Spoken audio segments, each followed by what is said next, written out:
Mina, of many names, once upon a time, on a day when hands were clapping, children were laughing, grown-ups were smiling, and seagulls were gliding over the waves. On a beautiful, bright summer day, our hero Mina was wondering about the meaning of her name. She would gaze deeply into the blue sky, a clever, beautiful, and brave little girl. And, if I may tell you a secret, I think she was a very lucky little girl, too. Mina lived in a wide meadow beyond a high mountain, in a small, lovely yellow cottage that stood near a long river flowing from a great blue lake. The purple and white violets on the red window sills of the cottage were so large they could be seen from far away, and they seemed to dance to the music of the wind chimes hanging on the blue window shutters. In the green forest just beyond the cottage, there were countless beautiful trees filled with squirrels. A wonderful scent of pine would greet you as you walked past the smaller bushes into the forest, and soon you would find yourself in a marvelous garden of blue pines, spruces, asses, acacias, and even Japanese apple trees. As much as Mina loved her home, there was another place she loved nearly as much. The owl hollow in the giant sequoia tree that rose like a tall tower in the depths of the forest.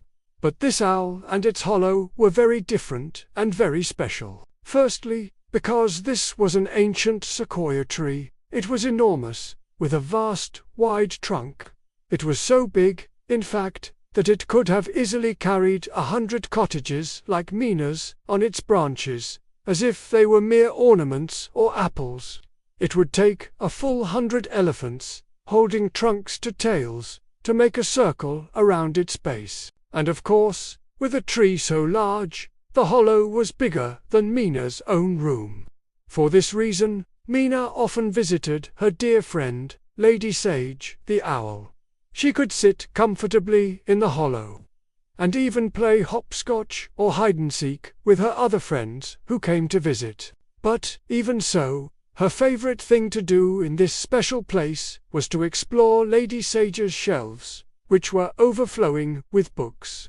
That's why, even when her other friends weren't around, she never felt bored. She would look at the pictures in the books and imagine the events of the stories she had read. So why, you ask, did we find our little Mina staring so deeply into the blue sky, thinking about the meaning of her name? Because, on her last visit to Lady Sage, she had heard and learned such interesting things from a mythology book that she was left utterly astonished. On one hand, she was delighted and happy with what she had heard. On the other, her mind was a little confused. How could one name, one word, have so many meanings? And, and if a name had so many meanings, which one could be its true meaning? Mina was thinking about exactly this, lying on her back on a large white stone she called the Dreaming Rock at the edge of the lake below her cottage. Suddenly, she heard the reeds beside her rustle and sway. When she turned to look, she saw her best friend, Minkup the squirrel, preparing to jump onto the Dreaming Rock. "Hello, Mina. What are you thinking about so deeply?" he asked. "The meaning of my name," said Mina. "I haven't been able to decide which meaning I like the most," she continued. "I went to visit Lady Sage the owl this morning, and she read to me from a book with very interesting pictures. It turns out the name Mina is a short form of Minerva. Did you know? And my name has many different meanings in many different languages. It's also the short form of lots of other names, like Wilhelmina, Guillermina, and Yasmina, and those are just the beginning. Those long names have their own meanings, too, like From the Sea, Honest Armor, and Warrior. In Japan, they write it differently to make the name Minako May Nightses, which means beautiful child. I quite liked that one." "How wonderful," said Minkup. "Lady Sage told me that Mina is a word with meanings in over 20 languages around the world. In one, it means sky, which I especially loved. In another, it means harbor, silver, or peace. In others, pier, or even daisy. There were so many more meanings I can't remember now. It also means love, and crystal. I learned that last word today. Crystal means clear, pure, or flowing. The more I asked, the more Lady Sage told me, Mina explained. Wow, that's so interesting. Your name has so many meanings, said Mincap. Now I'm very curious about the meaning of my own name. I wonder what Mincap means. I don't know the meaning of Mincap either, but you have a very beautiful name. Mincap the squirrel. It's so much fun to say, said Mina. Besides, if you don't know the meaning, you can make one up for yourself. You're right, Mincap said with a laugh. I have always loved my name. Mina's eyes sparkled with a new thought. You know, maybe you're right. Maybe the meaning of any name isn't that important.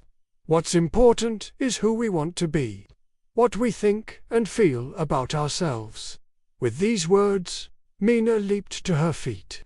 Laughing playfully, she tagged Mincap and started to run. As Mincap jumped up in surprise, he heard his friend call back as she ran away. And of course, what's even more important is spending our time beautifully together under the blue sky and sun. Since my best friend is here with me, why don't we play tag? Right now, I can't think of anything more delightful than playing and running with you. As Mincap laughed and chased after his friend, the soft sound of wings was heard from a nearby birch tree. Gliding out from the shadows of the branches, Lady Sage the owl perched on a limb and smiled, watching her friends run and play for a while. Then, her eyes shining with pride, she contentedly took to the air again and began her flight back to her home in the sequoia tree. She was already thinking about what she would teach her little students on their next visit.